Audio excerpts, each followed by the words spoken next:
I was going to do a video tonight, and I don't even know if I want to keep doing videos. I mean, but anyways, this is really important, especially in the age we're living in where so many, especially guys, and I don't even say young guys, guys my age that are 45 and 50 and guys that are 30 and 20, guys are just talking about giving up because AI's rolling in, right?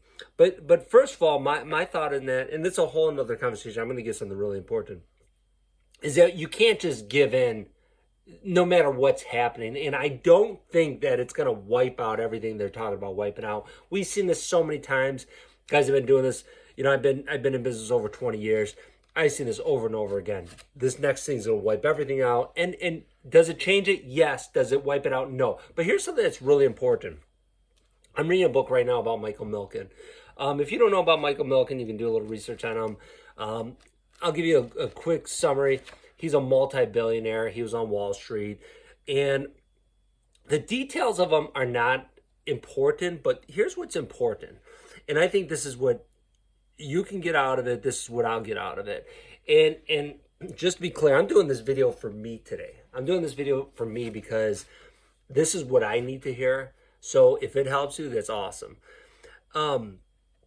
You know, again, while we complain, hey, these guys are making all this money, I'm not making any money, blah, blah, blah, whatever it is you're complaining about, whatever issues you're having, let's look at Michael Milken. Now this is from the 80s. This is when he made his fortune, or the start of his fortune.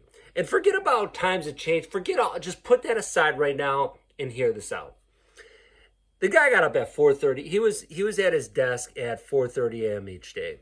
He was in California. He was doing business in New York, so the hour changed. So he was 4:30 for him is when he was at his desk. He worked 12 hours at his desk. Okay, so while we're working 6 and 8 hours, maybe 10 hours, and bitching and moaning, the guy's working 12 hours. He's working all the time he works. It talked about how daily he had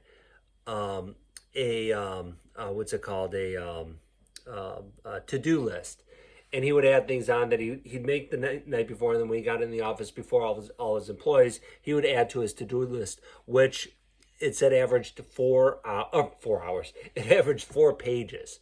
Okay, so while I'm just adjusting it again, while we're bitching and moaning, this guy, yeah, he might have made $1 million a year at the time, or $500 million a year, whatever it was. He had 4 pages of stuff that he was getting done a day. How much are you getting done? How much am I getting done? Okay, we want to make more money. We want to increase. We want to do this. We want to do that. Are you getting 4 pages of stuff done each day? You know, I read years ago, and this is kind of what I go on. I read something of the opposite. It is from a high-level consultant, and he told me, he said to get done your 6 most important things each day. And for me, I always went my 5 most important things. And it really came down for me is I typically will focus on 3 things. I'll focus on the amount of money I want to make. I'll focus on the amount of calls I want to make. And then my 3rd thing is a few other things. It might be, hey, I got to pay this bill. I got to return this phone call. I got to ship this order. So that's how I go. But Michael Milken had 4 pages of stuff that he was getting done each day. What's your excuse? What's my excuse? Okay, enough with this thing with the, you know, oh, well, these guys are billionaires. They're making all the money. Guys, they have to start from somewhere, and I'm not sticking up for the billionaires. Actually, that's a whole different video. We'll wrap it at that.